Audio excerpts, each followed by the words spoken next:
Hey guys, I'm Tim with Jungle Box, and this is Jungle Talks.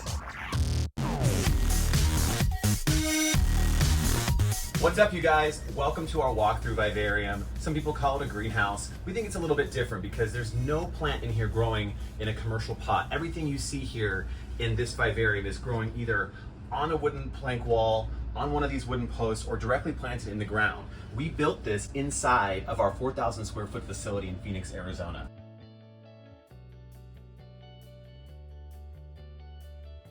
The floor base is concrete.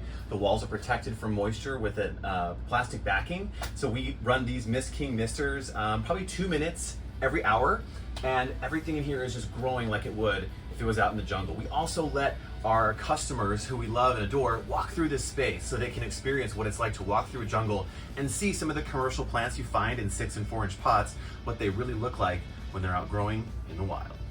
Okay, so let's talk about some of the construction things you have to think about when you're building something like this, especially indoors where water is always going to be a problem.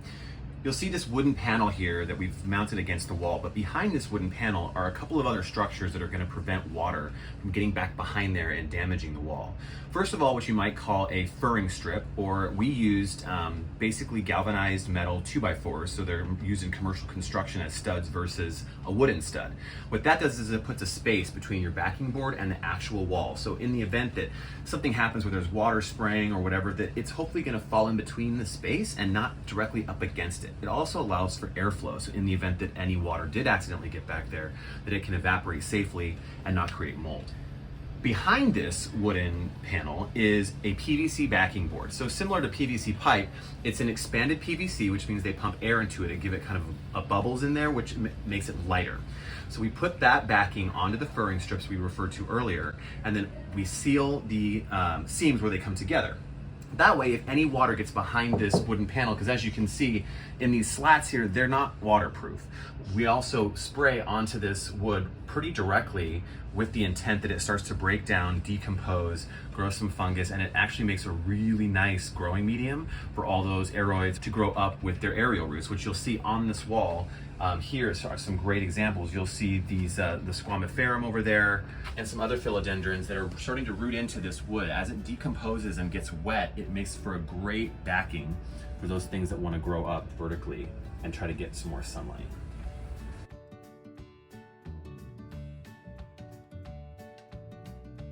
All right, so in this part of the greenhouse, you guys are gonna see a great example of aerial roots. Now, these guys right here are coming from each of the node, and when it's really humid or there's a lot of rainfall or plenty of humidity, these roots are gonna start to grow. The water will collect on them, and you'll notice oftentimes a little droplet of water at the very end, keeping that growth tip on that root. I don't know if you guys can see that, but that's what is gonna try to search and find something to latch onto, whether it be a tree trunk or one of these wooden panels in here. And once it finds a place to go, it's gonna start to put out multiple different roots, or it's gonna put out little micro hairs that'll penetrate into that wood or into that tree trunk and allow that plant to grip onto it and then start to climb vertically.